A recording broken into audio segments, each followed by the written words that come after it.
Welcome back to Tearaway Unfolded. This is Enchanted, and today we'll be continuing through these really abstract levels. This level's quite interesting because it's one of the hardest levels in the game, the Rift.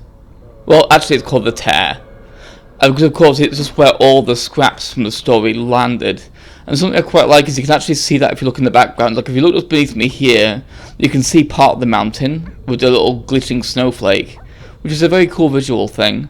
I really like the way this level kind of ties a lot of the previous story beats together in that way by having them show up as scraps throughout the level. It's a very fun idea. And the level itself gets a lot harder in its platforming as well because of its chaotic nature. We have a lot more slides and they're a lot more elaborate this time as well, with a lot of layers to them. And a lot more drum skins.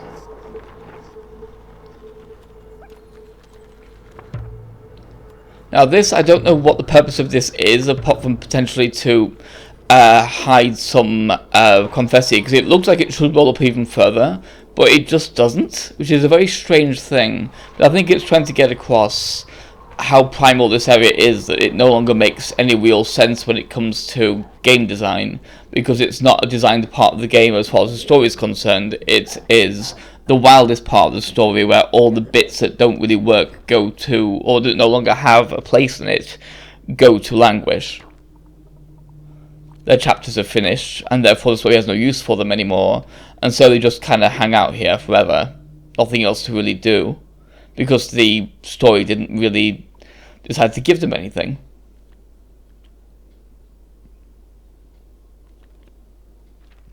Now there's some relatively simple side quests in this area, like this one where you just have to give this person their face, but it gets a lot more complicated later in this level. The side quests do start to get very elaborate.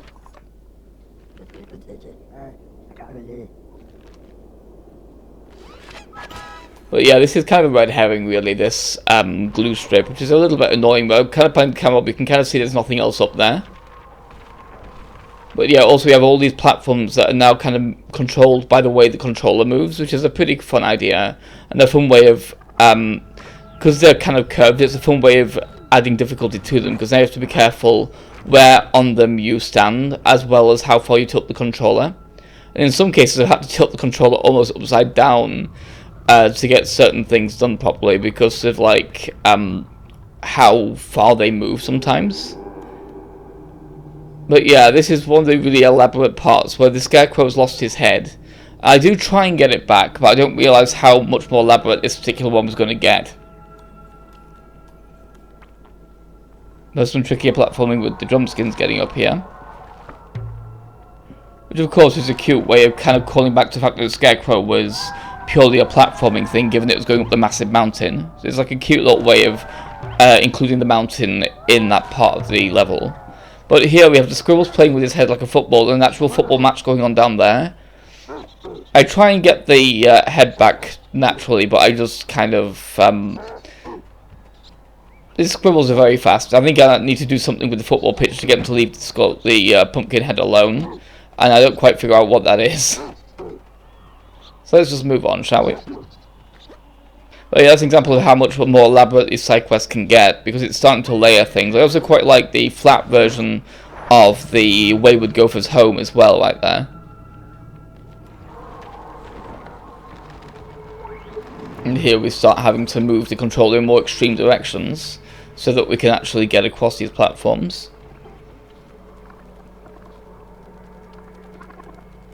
The problem with these small platforms though is, given how bouncy the main character can be, it's very easy to accidentally bounce off the edge of a platform and end up dying, which is very frustrating when it happens, because it kind of feels like you should have landed sometimes, and you just didn't. And yeah, given how primordial this level is, it's the only level that has multiple houses for the Wayward Gopher. It's just only one of them is actually a valid house. The other ones are just kind of bits.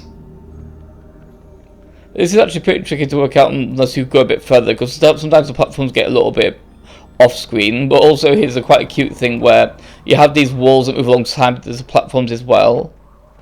I also like the way they use the field here as well, like to kind of like... It's sort of like the whole video game map thing, where the places don't really connect properly, but it's done on purpose, because of course the whole idea is this whole area doesn't connect properly. it's like the most purely video gamey part of the game, because it's where the story's starting to break down. The fourth wall is so badly broken by this point that it is in pain. And of course these slides are getting harder as well. They're getting more elaborate. There's a lot more like branching paths and things, and it's getting a lot harder to stay on them because of how curvy they are. It's quite fun though, and I quite like the little kind of like paper crab planets that show up as well. It's a very fun visual bit of theming to show how much more primordial this area is getting. We're no longer even on a planet anymore. We're kind of in the depths of I won't really call it reality. It's sort of in the depths of like theme.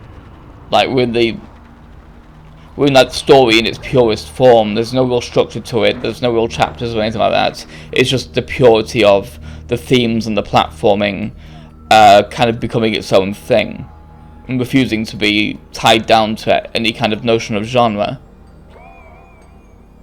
And of course, given that overlap, it makes it look like this is one of the things you can unfurl, but it's not. It's just kind of curved over. And here's a pretty cool little thing. These ones act as an iris, so you have to kind of use them to get up this little thing to allow it to kind of lift you in that way. And that's a very fun, unique way of positioning these kind of platforms. And here it gets a lot harder, because it's very hard to determine whether you're supposed to be on the inside or the outside of this iris, and how you're supposed to even get anywhere with it. So this is obviously kind of the much more easy way of dealing with it, but then again, you can't really jump out of the circle as well. So you really have to be very careful how you mount this iris so that you can actually use it to get up to the top. And it does take me a while to work out. Because again, like here, you can't just kind of slink out between these, because the platform would be too steep if you tried to.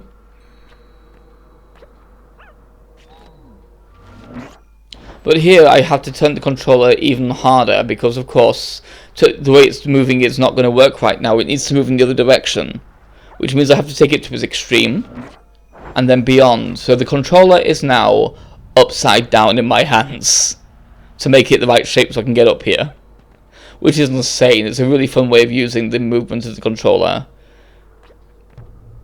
And here, of course, there's a lot more. Again, it's kind of hard to work out exactly where you're meant to land, because you kind of can't really see the platform very well, and the perspective is a little bit wonky here, which is a bit of a shame, because it makes this part a little bit more annoying than it should be. But the whole idea is these platforms are actually directly above each other. You just have to realise that and just drop onto the other one, and then curve that one to the right and drop onto this next one. But again, it looks like it's slightly in the foreground, which throws me off because it's not, and that again is quite annoying.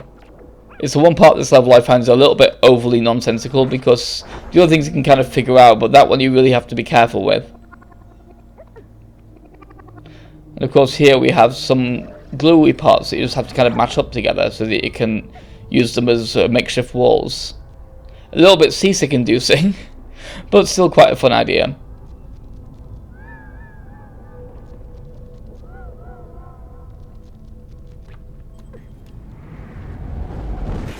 And yeah, now we have a squirrel that's on space. So let's make a better star for the space squirrel, shall we? Because he's not been very impressed by what he's seen.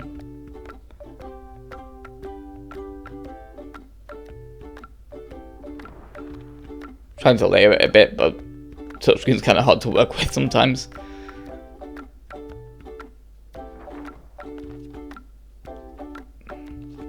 I also quite like the way it tears the paper open as it lands as well. That's quite a fun little thing. And also the visual callback to right at the beginning of the game with the basketball hoop. I quite like how far back it's kind of going. And here it's a much simpler way of using these platforms, but you still have to be quite careful because of how extreme some of the... Yeah, like here I almost slip off because sometimes it's quite hard to move the controller and move the character at the same time. It's kind of hard to determine how to move it sometimes. It's kind of like my brain kind of has some trouble sometimes making it do what it's supposed to be doing, because it's kind of like the whole tapping your head and rubbing your belly at the same time sort of a thing, where it just requires a lot of coordination. And that part's a little annoying because it's hard to avoid rolling off the edge of that platform there, so I'm glad they put a little checkpoint there. Because the problem with rolling is it's kind of uncontrollable. But here's quite a fun bit as well. I love going across the whole the whole idea of these planets' rings being moved by the controller and having to line it up. It's a very fun way of tying it all together to the whole cosmic thing, and also that deer in the background as well with the stars in its antlers being constellations. A pretty cool idea as well.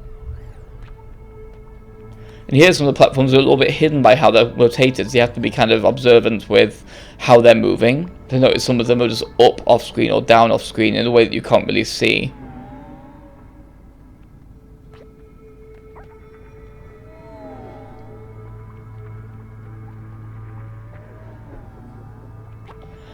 But yeah, because part of the problem with these kind of areas is you kind of have to get used to playing with the controller at weird angles. Because most games you can just hold the controller at a single angle throughout most of the game and it just kind of works. But in this particular level, you have to have the controller at weird angles while playing. It's almost like watching a character play in a TV show where they're moving the controller around like an idiot. But it's like, no, for this game you really have to move like that.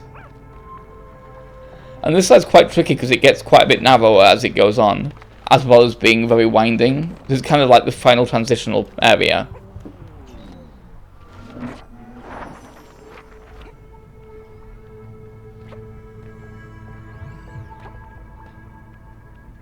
So let's actually make it down that slide this time, shall we? By moving a lot more carefully.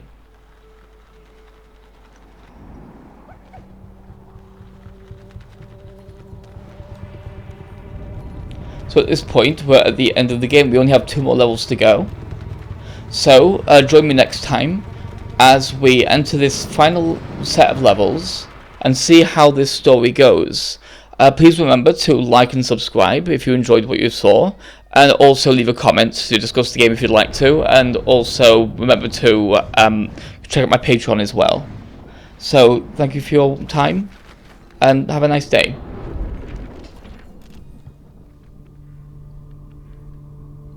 As next time we will enter the U.